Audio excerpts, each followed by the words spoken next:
Welcome to your ultimate pit stop, Piston Pundit, where torque meets trade talk and horsepower collides with headlines. While President Trump promotes his one big beautiful bill and slaps tariffs left and right, Canada has fired back. Not with rhetoric, but with raw materials. We're talking about a $1.5 billion aluminum megaproject, a surge in exports to Europe and Asia, and a clear break from relying on U.S. trade. Is this the start of a new global metals map, or just clever Canadian hedging? Buckle up, because in this aluminum arms race, Canada isn't just holding the wheel, it's flooring it. Here's what's driving the shift.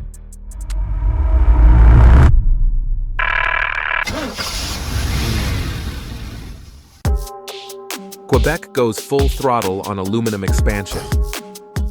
Canada's aluminum game just got supercharged.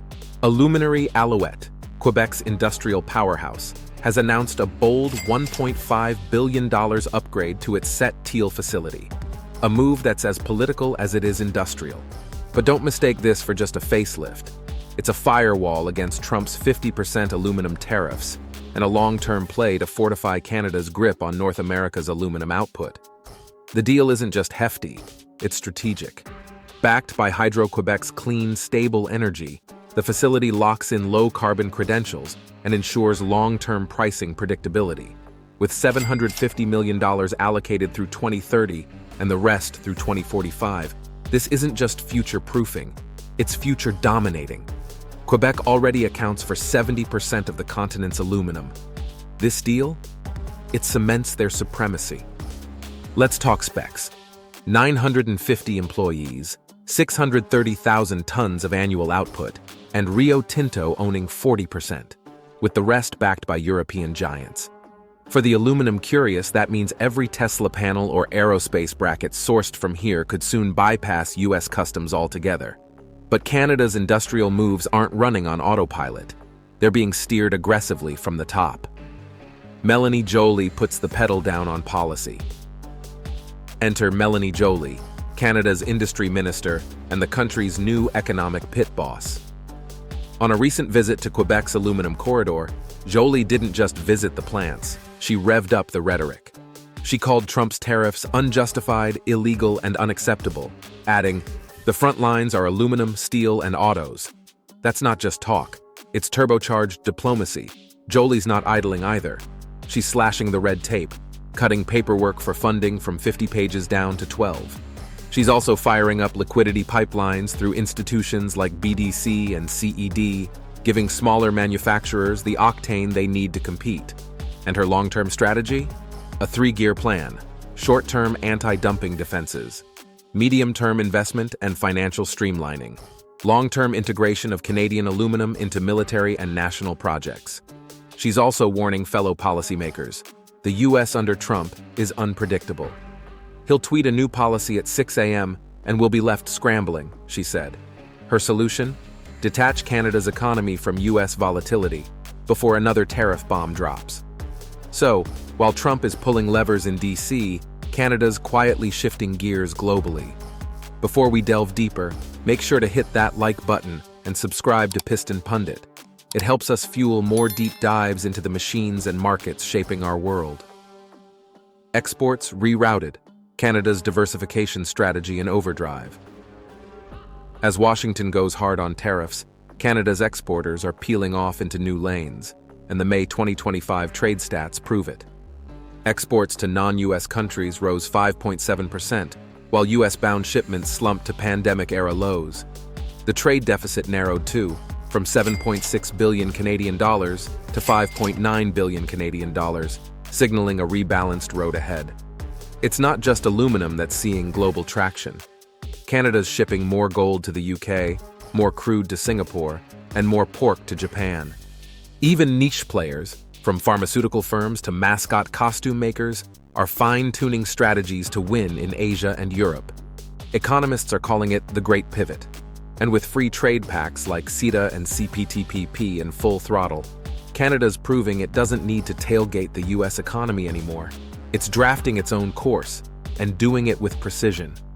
But the real twist in this trade tale? It's not just about avoiding tariffs, It's about becoming a manufacturing and export powerhouse for the EV era, and that's exactly what we'll explore next. Manufacturing slows, but green innovation gathers speed. While Canada's raw materials and agri-food sectors are hitting high gear, the broader manufacturing engine is sputtering. June's S&P Global PMI dropped to 45.6, its lowest reading since the COVID dip of 2020. With Trump's tariffs pressuring cross-border trade, the fifth consecutive month of contraction hit hard, and production cuts reached a 5-year high. But not everyone's stuck in neutral. Some steel component suppliers are renegotiating U.S. contracts to share the tariff pain. Others are steering toward Europe and Asia, or simply cutting ties with American buyers altogether. Yet here's the twist. As traditional manufacturing struggles, clean tech is revving up. From EV battery components in Ontario and Manitoba to hydrogen hubs and aerospace composites, investment is shifting toward what some call Canada's next-gen drivetrain. The aerospace sector alone shipped out nearly 19 billion Canadian dollar last year, and it's not done climbing. Minister Mélanie Joly and Premier Legault are betting on a future that's green, digital, and diversified. If red tape can be trimmed and innovation zones nurtured, this aluminum disruption could spark a full-on industrial renaissance. And what good is high-output aluminum if you can't move it? That's where Canada's silent strength is kicking in. Ports of power. Canada's export engines go global. Forget shiny smelters for a second. Canada's ports are quietly becoming the transmission system of its trade transformation. And Saguenay, Quebec? It's shifting from Sleepy Harbor to high-octane launchpad. Minister Joly spotlighted the upgrades at Port Saguenay, which now ships aluminum directly to Europe. Exports to Italy and Germany are climbing, thanks to modern logistics that cut costs and shipping times. It's not just efficiency, it's strategic agility. And it's getting greener, too. The port is gearing up for low-carbon, ESG-compliant cargo, an increasingly crucial ask from European buyers. With Rio Tinto and regional manufacturers plugged into this logistics overhaul, companies now have faster, tariff-dodging routes when U.S. policy veers unpredictably. Even better, this isn't just about aluminum. These same upgrades support clean hydrogen, rare earths, agri-food, and composite materials. Cold storage, covered, intermodal rail links, already underway. What looks like port trivia is, in fact, Canada's economic insurance policy. Rapid rerouting in an era of weaponized trade. And with that, let's zoom out and see what this all means for the broader picture. Verdict: the aluminum shift that could reshape trade. Canada hasn't just countered Trump's tariffs, it's outmaneuvered them.